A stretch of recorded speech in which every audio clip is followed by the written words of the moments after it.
Chemistry হোমসের পক্ষ থেকে সবাইকে স্বাগতম।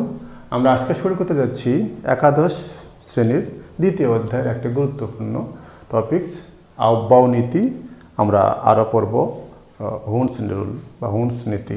তো আউফব নীতিটা কি? এটা আসলে কোনো বিজ্ঞানীর নাম নয়, কিন্তু আউফব এটা ল্যাটিন শব্দ আউফব প্রিন্সিপাল, যার অর্থ হলো বিল্ডিং আপ। বিল্ডিং আপ মানে হলো আস্তে আস্তে গড়ে ওঠা।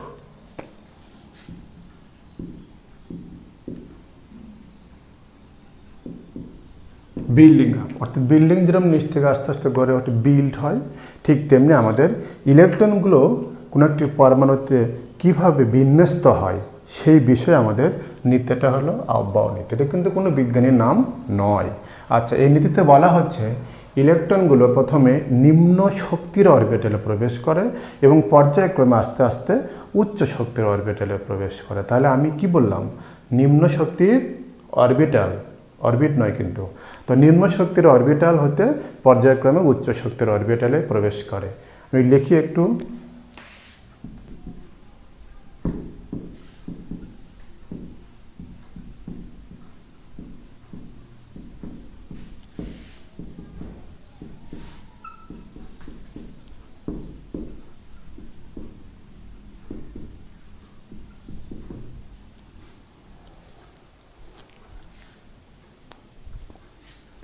তাহলে পরমাণুতে ইলেকট্রন সমূহ নিম্ন শক্তির অরবিটাল হতে উচ্চ শক্তির অরবিটালে পর্যায়ক্রমে প্রবেশ করে। এটা হলো কি আউফব নীতি।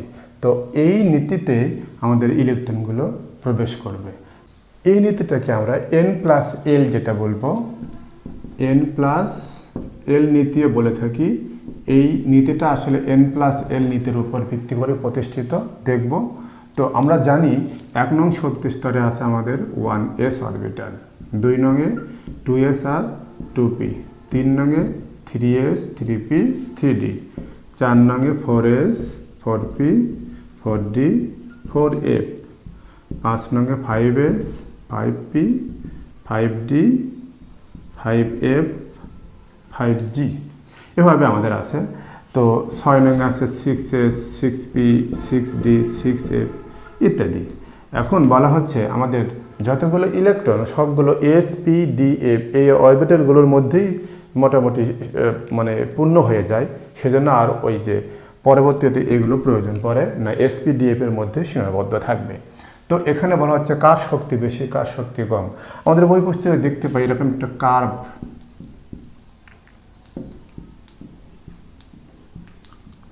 এরকম ক্রম থাকে। তো ক্রমে বলা হচ্ছে যে 1s এর শক্তি সবচেয়ে কম, তারপর 2s, তারপর 2p 3s, এভাবে সিরিয়াল মধ্যে। দেখো এখানে কিন্তু সিরিয়ালটা ব্রেক হচ্ছে। কেমন ব্রেক? আমার যদি সাজিয়ে লিখি দেখো, তাহলে 1s এর পর কি বলতো 2s, 2s এর পর 2p, 2p এর পর 3s, 3s এর পর দেখো কি আছে 3p, 3p এর পর 4s, 4s এর পর 3d। তো এভাবে দেখো এখানে পর্যায়ক্রমে 4s, তার এখানে দেখো তো আমার কিন্তু সাজিয়ে হচ্ছে না। 1s এর পর 2 নং স্তর 2s 2p ঠিক আছে, 3 নং স্তর দেখো 3s 3p ঠিক আছে, তারপরে কিন্তু দেখো এখানে 3d, মাঝখানে কি ঢুকেছে 4s। তাহলে এটা কি আমাদের শক্তি স্তর অনুযায়ী প্রবেশ করছে? না, অরবিটাল সময়ের শক্তির উপর। এটা আমরা নির্ণয় করবো কিভাবে? n+l দিয়ে। তো দেখি তো আমাদের যদি বলি এখানে যে 4s আর 3d, এই ক্ষেত্রে n এর মান কত হচ্ছে? এখানে n এর মান 4 আর l এর মান s মানে কত 0। তাহলে n+l এর যোগফল কত হচ্ছে আমাদের? n+l = 4। এখানে আসো তো n কত 3, এখানে l কত d, s p d 0 1 2, that is 2। তাহলে এক্ষেত্রে আমাদের n+l কত হচ্ছে 5। তো বলা হচ্ছে যে ক্ষেত্রে n+l এর যোগফল কম, এখানে n+l এর যোগফল 4, এখানে 5, যে ক্ষেত্রে n+l এর যোগফল কম সেই অরবিটালের শক্তি কম এবং সেই অরবিটালে আগে ইলেকট্রন প্রবেশ করবে। তাহলে আমার এখানে কোথায় প্রবেশ করবে? 4s না 3d তে? বলো তো আগে 4s, তারপরে যাবে কোথায়? 3d তে। এখন আমরা আরেকটা এক্সাম্পল দিই, দেখো তো 4p। তো বলো তো 4p এর ক্ষেত্রে n এর মান কত হচ্ছে 4, এখানে l এর মান কত হচ্ছে 1। তাহলে আমাদের n+ এল যদি বলি সে যোগফল কত হচ্ছে 4 + 1 দ্যাট ইজ 5। তা লক্ষ্য রাখো এখানে আমার 3D এর ক্ষেত্রেও কিন্তু 5, 4p এর ক্ষেত্রেও 5। তাহলে যখন n+l এর যোগফল সেম হবে তখন n এর মান যার কম হবে তার শক্তি কম এবং সেখানে ইলেকট্রন আগে প্রবেশ করবে। তাহলে আমার 3D তে আগে প্রবেশ করবে, তারপরে কোথায় 4p। দেখো তো আমাদের এখানে ক্রমটা কোথায় আছে 3D, তারপর কিন্তু 4p। তাহলে 3D তে না ঢুকে কিন্তু 4p তে ইলেকট্রন প্রবেশ করতে পারবে না। তাহলে আউফব নীতিটা আমরা বুঝতে পেরেছি। এই নীতির উপর ভিত্তি করে আমাদের ইলেকট্রন বিন্যাসগুলো করতে হবে। একটু বিন্যাস দেখে নেই। যদি বলি আমি পটাশিয়াম 19, তাহলে বলো তো 1s2 2s2 2p6 3s2 3p, এটু কথা হলো 18। তারপর আমরা এখন 3p এর পর কি 3d আছে নাকি ক্রম মতে 4s ছিল, আমরা দেব কত 4s1 নট 3d1। এখানে প্রশ্ন আসতে পারে যে পটাশিয়ামের 19তম ইলেকট্রন বা সর্বশেষ ইলেকট্রন 3d তে না গিয়ে কেন 4s এ গেল। উত্তরটা কি বলতো, উত্তরটা হলো n+l এর ব্যাখ্যা দিতে হবে। n+l এর যোগফল 4s এরকম, সেখানে তুমি n এবং l এর মান যেটা আমি দেখালাম ওটা দেখাই দিবা। হ্যাঁ, এরপর আমরা আরেকটা বিন্যাস করি। দেখো তো, যদি বলে আমি ক্রোমিয়াম 24 1s2 2p6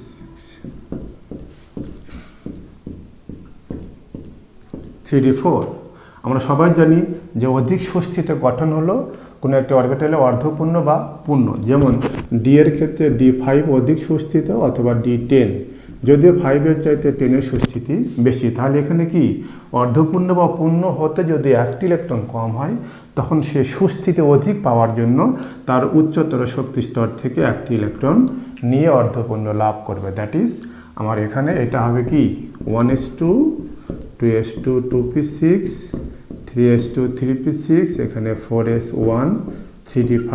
কিন্তু এটা আমাদের বিন্যাস ঠিক আছে, কিন্তু বলা হচ্ছে যে আমাদের এইভাবে বিন্যাস করা ঠিক নয়। বিন্যাস করার নিয়ম হলো, সঠিক বিন্যাস হলো যে এই আমাদের যে শক্তি স্তরগুলো আছে এই শক্তি স্তরগুলোকে সাজিয়ে লিখতে হবে।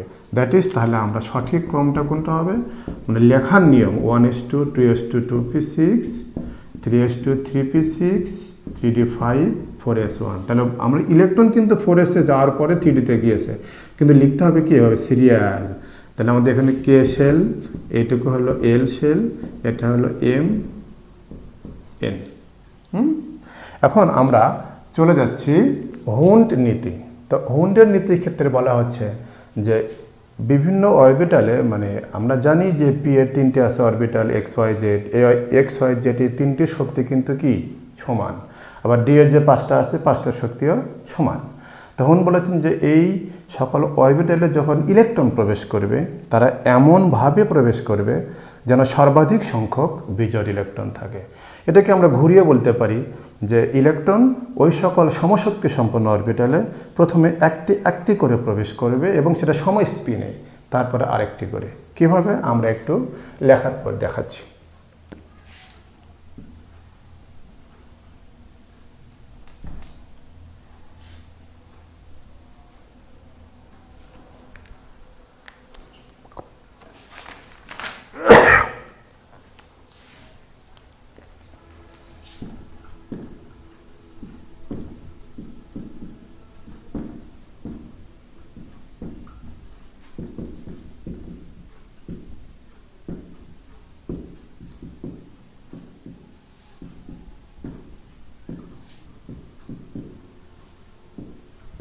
তাহলে একই শক্তি সম্পন্ন বিভিন্ন অরবিটালে ইলেকট্রনগুলো এমনভাবে প্রবেশ করবে যেন সর্বাধিক সংখ্যক বিজোড় ইলেকট্রন থাকে।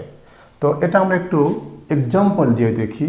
যেমন যদি বলি আমি নাইট্রোজেন, দেখো তো 7 1s2 2s2 2p3, যদি এটা আমরা বক্স আকারে দেখাই তাহলে বলবো 1s এর একটি ঘর, 2s এর একটি ঘর, আর 2pর বলতো কয়টি ভাগ আছে 3টি।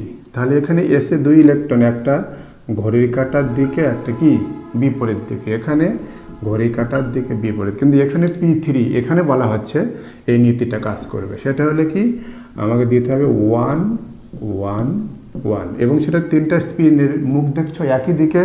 এখন যদি কেউ বলে আমি এভাবে দিব স্যার, যে এখানে 1 2 এখানে 3, তাহলে কি হবে? না, এটা সঠিক এভাবে। তার মানে এমন, তার এখানে দেখো তো এখানে কিন্তু বেজোড় হলো কয়টা? একটা। এখানে বেজোড় কয়টা? 3টা।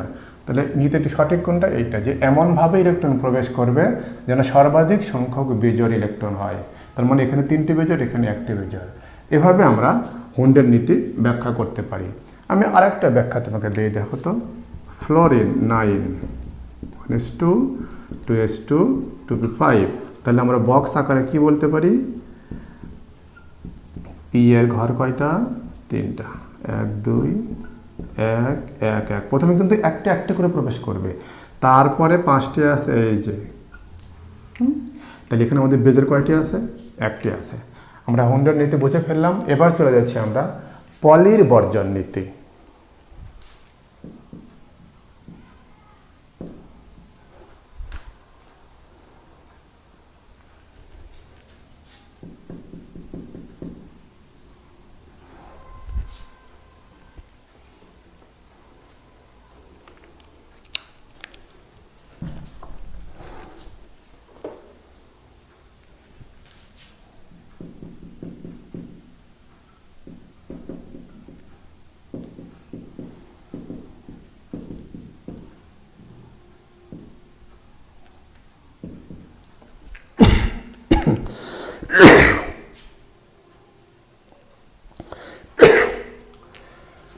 এবার দেখো পলির বর্জন নীতি, যেটা পাউলি এক্সক্লুশন প্রিন্সিপাল। এই নীতিতে বলা হচ্ছে যে কোনো একটি পরমাণুতে যে কোনো দুটি ইলেকট্রন, কয়টি? যে কোনো দুটি ইলেকট্রনের 4টি কোয়ান্টাম সংখ্যার মান কখনোই সেম হবে না। সর্বোচ্চ 3টি কোয়ান্টাম সংখ্যার মান তাদের সেম টু সেম হতে পারে, কিন্তু অবশ্যই একটি হলেও কী হতে হবে? ভিন্ন হতে হবে। তাহলে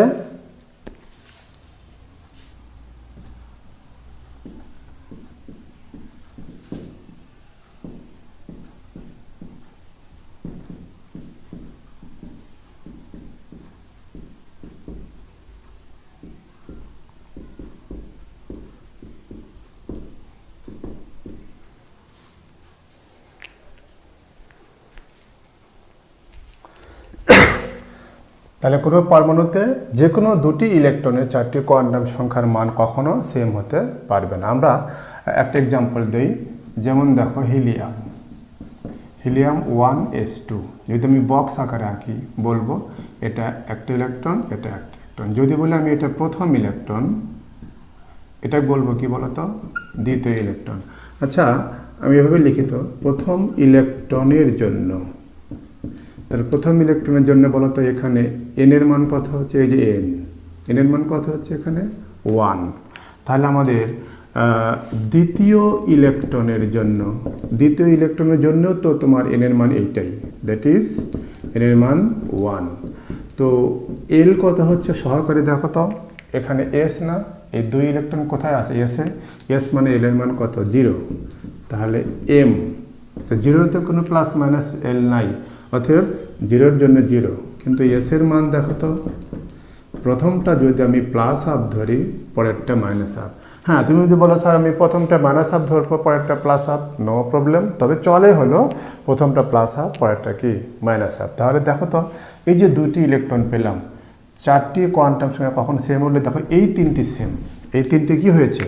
সেম হয়েছে, কিন্তু অবশ্যই একটা কি হয়েছে? ভিন্ন। তার মানে কখনোই 4টি কোয়ান্টাম সংখ্যা সেম হতে পারে না। আমরা আরেকটা এক্সাম্পল দিই, দেখো তো। যদি বলি আমি সোডিয়াম 11 1s2 2s2, আমরা একটু ভেঙে দেখাই। 2px 2py 2pz 2 2 2 3s1। এখন তোমাকে বলা হলো যে কোনো ভিন্ন ভিন্ন দুটি ইলেকট্রন।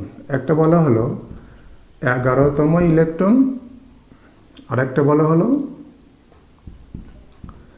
10তম ইলেকট্রনের জন্য 4টি কোয়ান্টাম সংখ্যা দেখাও। আমি এন, এল, এম, এস। তো দেখো তো এখানে 11তম কোথায় আছে বলো তো? 11তম ইলেকট্রন আছে এই জায়গাতে। তাহলে আমার এখানে এন এর মান কত হচ্ছে? 3, এই যে 3। আর এল এর মান, এস তো 0, এম এর মান এস এর যে হলো 0, আর প্রথমটা যেহেতু আমি এস এর মান কি ধরবো +1/2। এবার আসো 10তম কোথায় আছে, এখানে দেওয়া তো 1 2 3 4, এখানে একটু দেখো কাহিনী আছে। যদি বলি আমি এভাবে দেখো তো চিন্তা করো, এখানে 3টে ঘর পি এর, তাহলে এখানে 4 গেছে 5 6 7 8 9 10, তাহলে এই ইলেকট্রনটা নিয়ে আমাকে কথা বলতে হচ্ছে। তাহলে বলো তো ইলেকট্রনটা কোথায় আছে, এখানে 2pz, তার মানে n এর মান কত, এটা 2, l এর মান কত, p মানে হলো 1, তাহলে আমাদের m এর মান কত হবে, যদি এটা আমি l এর মান 1 হলে m -1 0 +1, দ্যাট মিনস আমি এখানে ধরবো কত +1, তাহলে s এর মান কি প্রথম না পরেরটা, পরেরটা মানে -1/2। এভাবে আমরা পলির বর্জন নীতি ব্যাখ্যা করতে পারি। তাহলে আমরা বুঝতে পারলাম যে আউফব নীতির মাধ্যমে আমাদের ইলেকট্রন বিন্যাস, আমাদের হুন্ডের নীতির মাধ্যমে যে বেজোড় ইলেকট্রন সর্বাধিক কতটি হতে পারে, এবং পলির বর্জন নীতির মাধ্যমে যে 4টি কোয়ান্টাম সংখ্যা সেম হতে পারে না যে কোনো 2টি ইলেকট্রনের জন্য, সেই বিষয়ে জানলাম। ধন্যবাদ সবাইকে। আর যারা সাবস্ক্রাইব করে নাই আমার চ্যানেলটা, অবশ্যই সাবস্ক্রাইব করো, তাহলে আরও পরবর্তী ক্লাসগুলো সহজেই পেয়ে যাবে। আজকের মতো এই পর্যন্তই।